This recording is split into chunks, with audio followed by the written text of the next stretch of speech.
"Take me, I'll be your blanket," said the alien fugitive girl. He didn't mind the loneliness that came with it, especially not now, after his discharge from the military. He had grown used to the quiet streets of the small town, where nobody knew him as anything more than the guy who worked the night shift at the local gas station. The rain started to fall harder, each drop hitting the pavement with a steady rhythm. Daniel pulled his jacket tighter, a futile attempt to ward off the chill. His boots splashed through puddles as he walked down the alley that led to his apartment. He'd nearly reached the end when he heard something, soft, almost inaudible like a whisper. He paused, scanning the shadows. The alley was empty, save for the occasional stray cat or discarded cardboard box, but something felt off. That feeling that told him there was more to the world than what was visible on the surface. It wasn't the first time it had crept into his mind, but tonight it seemed stronger, more urgent. He took a cautious step forward, his military instincts kicking in. His hand went to the holster at his side. No one ever bothered him here, but something about the night felt wrong. Another sound, this time, a soft groan. He froze. It was coming from behind an old, rusted dumpster near the edge of the alley. Slowly he approached, his steps silent, eyes narrowed. As he rounded the corner, he saw her. A girl, no older than 16 or 17, huddled against the wall, her knees drawn up to her chest. Her skin was pale, almost translucent, with faint glowing patterns that looked like tattoos. Her clothes were torn and dirty, but it was the eyes that caught Daniel's attention. They were a deep shade of violet, almost unnatural in their intensity. There was something strange about her, something otherworldly. She looked like she didn't belong here on Earth or anywhere he had ever seen before. "Hey, are you all right?" Daniel called out, his voice softer than he intended. He took a cautious step toward her. The girl flinched, her wide eyes darting to him in fear. She scrambled back against the wall, her breath shallow and quick. "Please, help me," she whispered, her voice weak but urgent. "Easy now," Daniel said, holding up his hands in a gesture of calm. "I'm not going to hurt you. What happened to you?" She didn't answer immediately. Instead, her gaze flickered around the alley as if expecting someone to appear. Her lips parted and her voice trembled. "They're coming for me. They'll find me. They always do." Daniel's brow furrowed. "Who's coming for you?"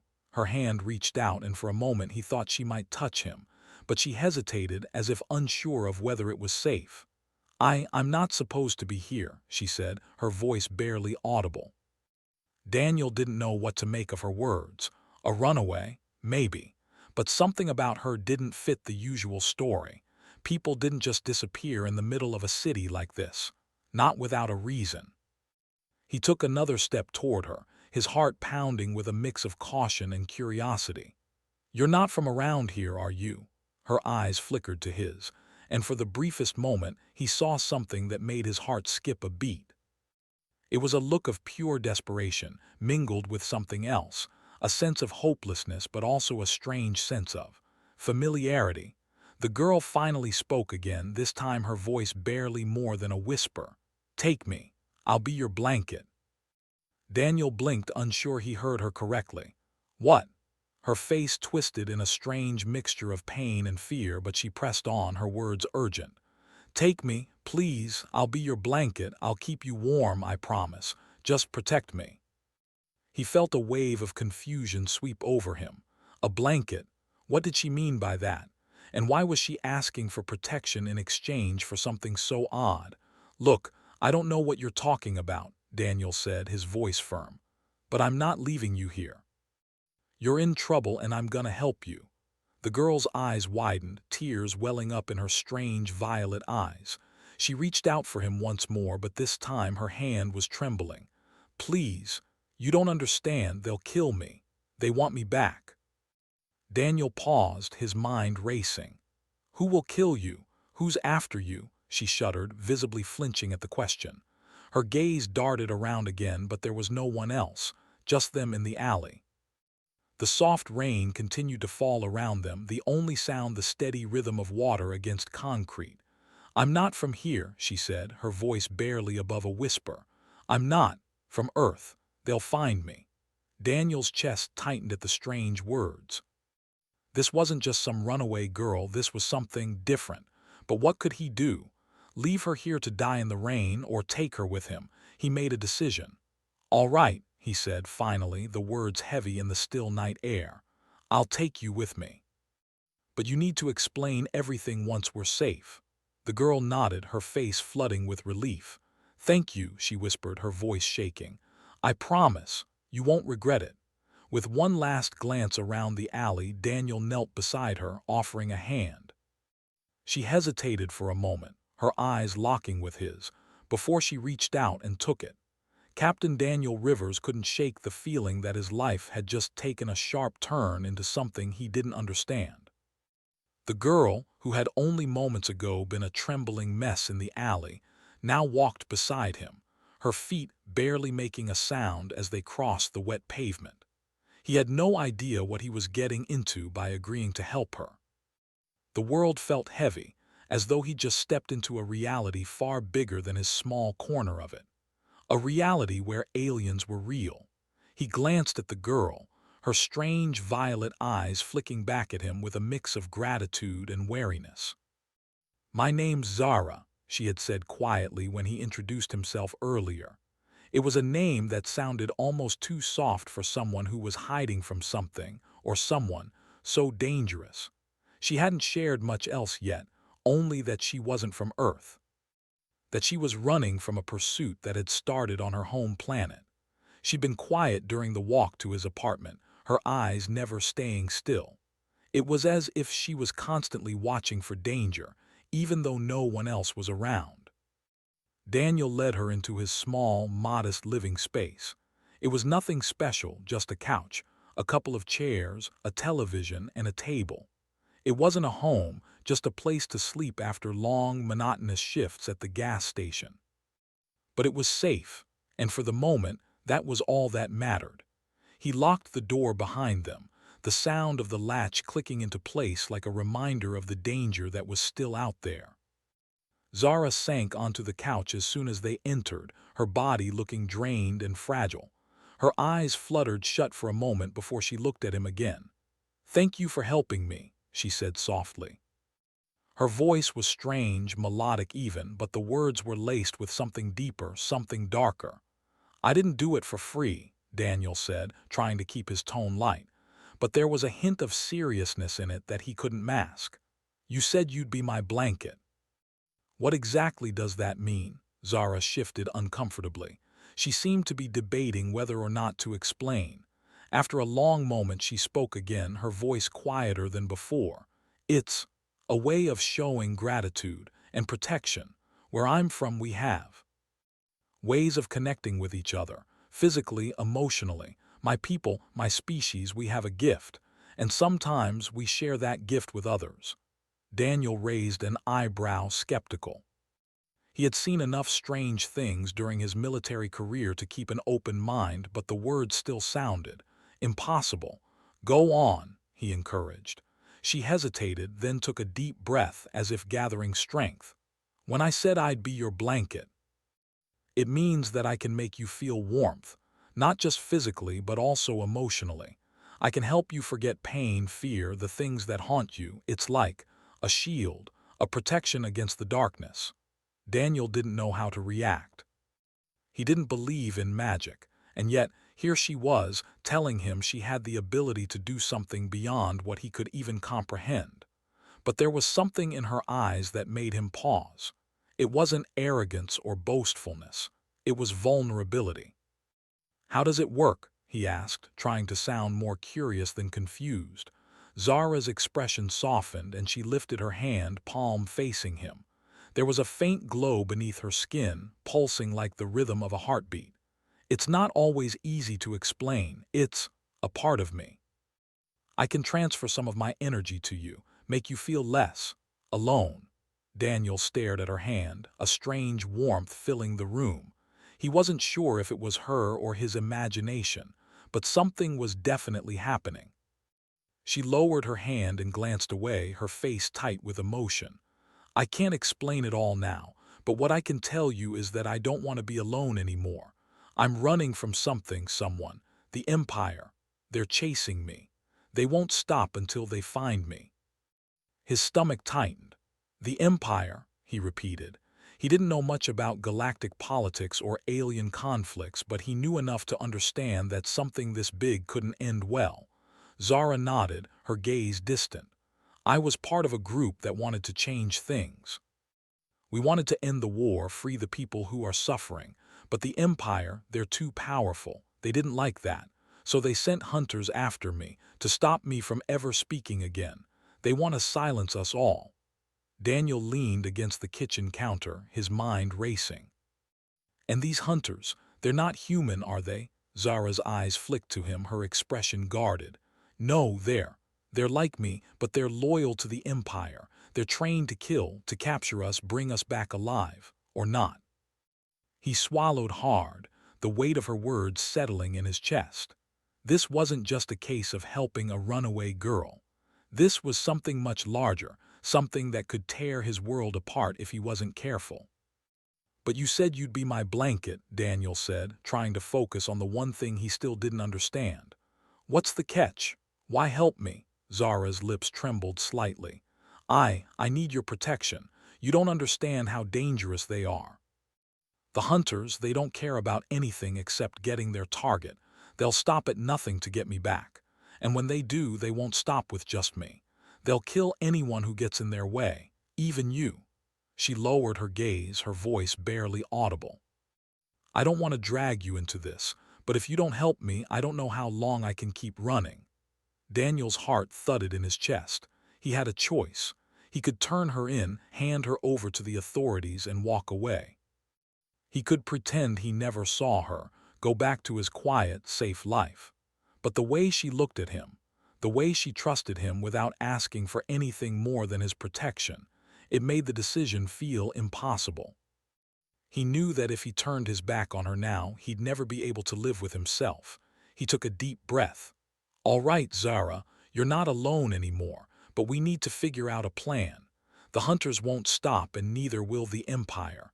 I'm not going to let them get to you." A flash of something flickered in her eyes, relief, maybe even gratitude.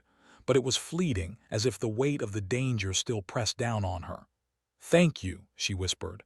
"I won't let you regret this."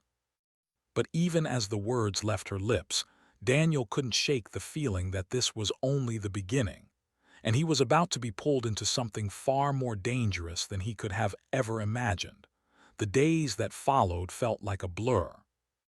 Daniel did his best to keep life normal, to make Zara feel safe, but the constant pressure of their situation hung over everything.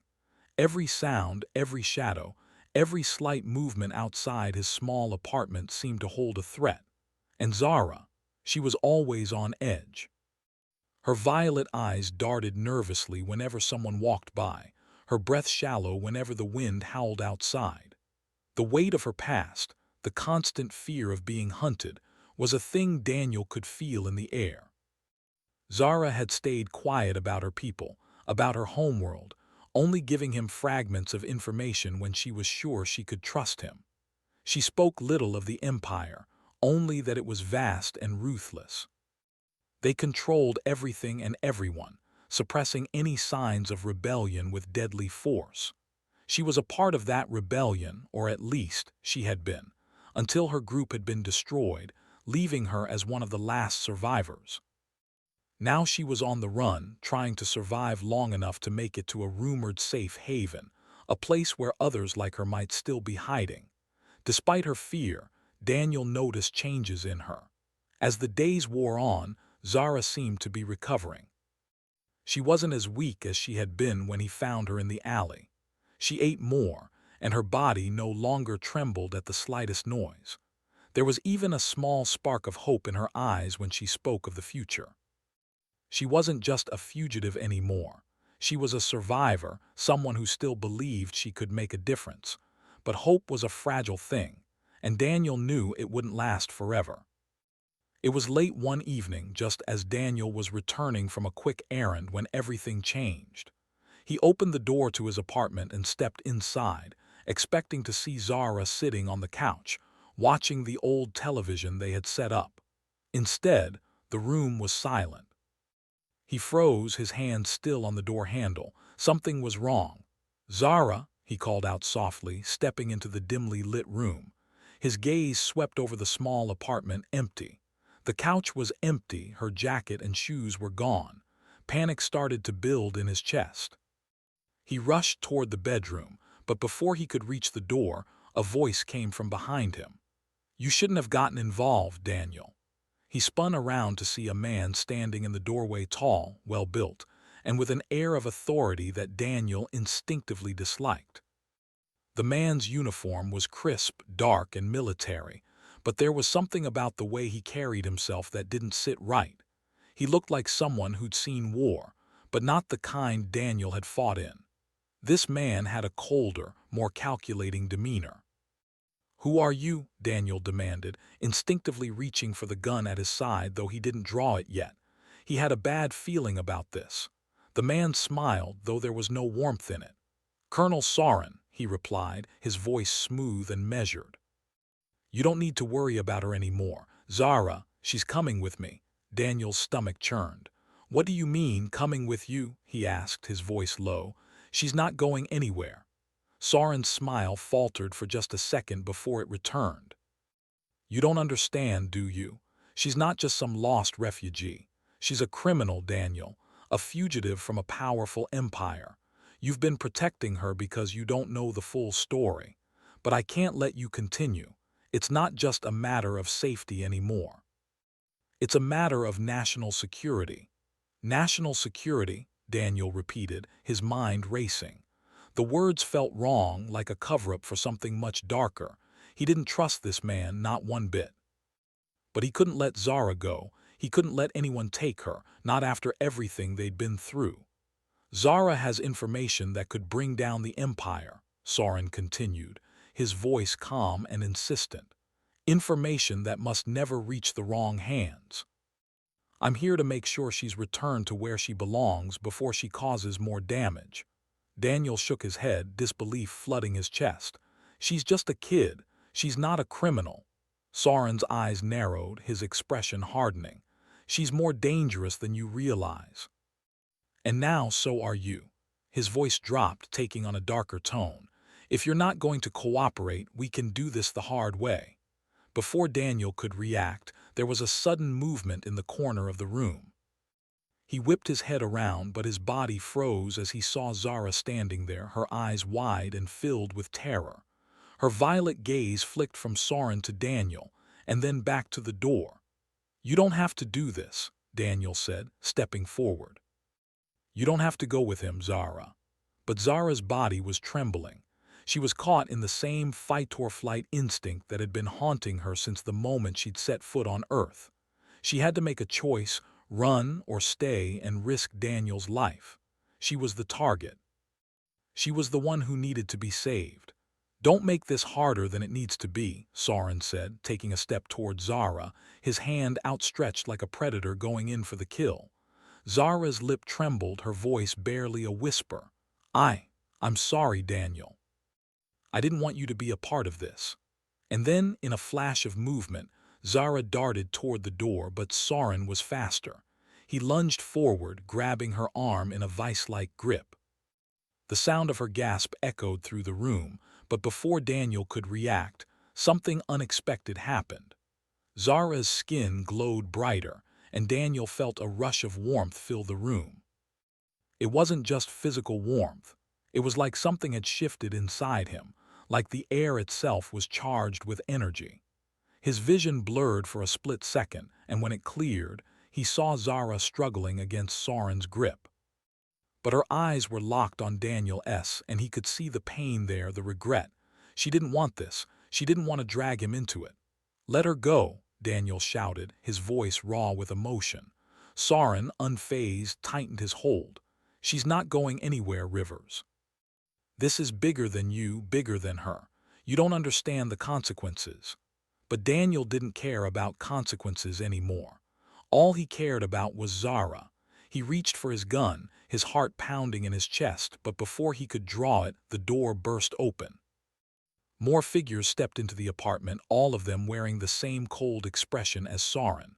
They were hunters, alien, human, or both. It didn't matter. They were here for one thing, Zara. And now it was war. The room was chaos. Daniel's heart raced as he stared at the hunters who now surrounded him, their cold eyes scanning the apartment with terrifying efficiency. Sauron's grip on Zara tightened, and her body stiffened as if preparing for a fight she knew she couldn't win. The door had barely closed when Daniel's instincts kicked in. He couldn't let this happen, not to Zara and not to himself. The stakes had never been so high. She had trusted him. Now it was his turn to prove he was worthy of that trust. "Move away from her," Daniel shouted, his hand hovering near his gun. But he didn't draw it yet. The hunters would be quick, and the last thing he wanted was a bloodbath in his apartment. But as he looked around at the alien faces, each of them hardened by years of hunting fugitives, he realized there was no other choice. Sauron raised an eyebrow, looking almost amused. "You think you can stop this? You're in over your head, Daniel. You have no idea what you're dealing with." Zara's eyes flicked to Daniel, full of silent apology. Her lips barely moved as she whispered, "It's not worth it. Let them take me." "No," Daniel's voice cracked, filled with both determination and desperation. "You're not going anywhere." Before he could act, one of the hunters stepped forward, a tall figure with a sleek, dark visor covering most of his face.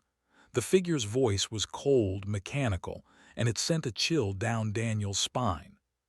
"Step aside, human," the hunter commanded, his accent unfamiliar, even alien. "We've been ordered to bring her in. Do not make this harder than it needs to be." Daniel's hand hovered closer to his sidearm, his mind racing. He had never been in a situation like this before. His military training told him to fight to defend himself, but he knew the odds were slim. These weren't ordinary men and women. They weren't human. They were hunters trained to track, capture, and kill. And now they had Zara in their grip. For a moment, everything slowed down. Daniel's mind flashed to his time in the military, his training, the battles, the sacrifices. He had always believed in protecting the innocent, in doing the right thing. Zara was innocent. He couldn't let her be taken. "I said no," Daniel repeated, his voice more solid this time. "She's not going with you. You're not taking her." Sauron's eyes darkened. "You don't understand. The Empire doesn't forgive. If we leave here empty-handed, they'll wipe you both out. You don't have a choice, Daniel. You never did." Daniel stepped closer to Zara, ignoring the hunter's advancing movements. He could feel the heat from Zara's body, a strange warmth that seemed to pulse from her skin. Her energy, her gift, whatever it was somehow radiating toward him. He wasn't sure what it meant, but he knew one thing for certain. She needed him, and he needed to protect her. In that moment, something clicked inside him. He wasn't going to let fear stop him. He wasn't going to let Sauron or anyone else tell him what to do. "You're wrong," Daniel said, his voice steady. "You think you control this. You think you control her. You're not the ones with power here." Zara's eyes widened as she looked at Daniel, her expression torn between confusion and understanding. It was then that the warmth from her grew stronger. For a brief second, Daniel felt something that wasn't just physical, it was a connection, a bond that tied him to Zara in a way he couldn't explain. He knew she was offering him something, a way to fight back. Without thinking, Daniel lunged forward, grabbing his gun. His training kicked in, and in one fluid motion he aimed the weapon at Sauron's chest. The other hunters hesitated, momentarily thrown off guard. But the moment didn't last long. "Don't do it," Sauron warned, his voice dangerously calm. "You'll regret it." "I already do," Daniel muttered, "but I'm not letting you hurt her." Before anyone could make a move, the room seemed to vibrate with an intense, pulsing energy. Zara gasped, her body shuddering as if she were tapping into something deep inside her. She reached out toward Daniel, her hand trembling as she placed it on his arm. In that instant, a wave of warmth and power surged through him, like a rush of adrenaline flooding his veins.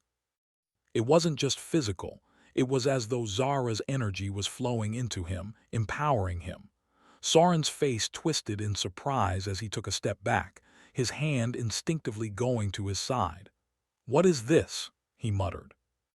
Zara's voice was barely above a whisper, but the intensity of it filled the room. "This is who I am. This is who we are. I'm not just some fugitive. I'm not just a criminal. I'm a leader, and I've fought for my people. I will not let you take me, and I will not let you destroy him." The hunters exchanged confused glances, unsure of how to react. Zara's power, whatever it was clearly not something they had anticipated. The atmosphere in the room shifted. The tension was palpable, but it wasn't just about fighting anymore. It was about survival, about freedom. Daniel could feel the energy coursing through him, an unspoken promise that he wasn't alone. Zara's power was now a part of him, a force that drove him forward. And in that moment, he knew he had to act, not just for her, but for himself, for the future they could build, for the hope that was still alive inside of them. He took a deep breath and then fired, not at Soren, but at the wall beside him. The gunshot echoed through the apartment, loud and deafening. The blast sent the hunters reeling, their attention distracted for just long enough. "Go," Daniel shouted to Zara, his voice urgent. "Run, now." Without hesitating, Zara bolted for the door, her feet barely touching the ground as she darted past the hunters. Daniel followed, his gun aimed and ready. He fired another shot, this time hitting the ceiling, and the explosion of dust and debris caused the hunters to stumble. It bought them the time they needed. They ran. The apartment building was quiet now, the soft sounds of their footsteps echoing as they moved through the hallways. They didn't stop to look back, didn't stop to wonder if they were being followed. They just ran, knowing that whatever came next, they couldn't give up. Zara led the way, her energy guiding them, her power now fully awake. Daniel could feel the bond between them growing stronger with every step, as though their destinies were now intertwined. As they reached the exit, Daniel's heart pounded in his chest. The door opened to the cool night air, the streets dark and empty. But for the first time since he'd met Zara, he didn't feel afraid. He didn't feel alone. They were free, at least for now. Zara turned to him, her violet eyes filled with gratitude and determination. "Thank you," she said, her voice quiet but full of conviction. "This isn't the end, but it's a beginning. We have a chance now." Daniel nodded, his resolve stronger than ever. "We'll fight together." And as they stepped into the night, the future was uncertain, but for the first time in a long time, Daniel knew they were ready. Whatever came next, they would face it together.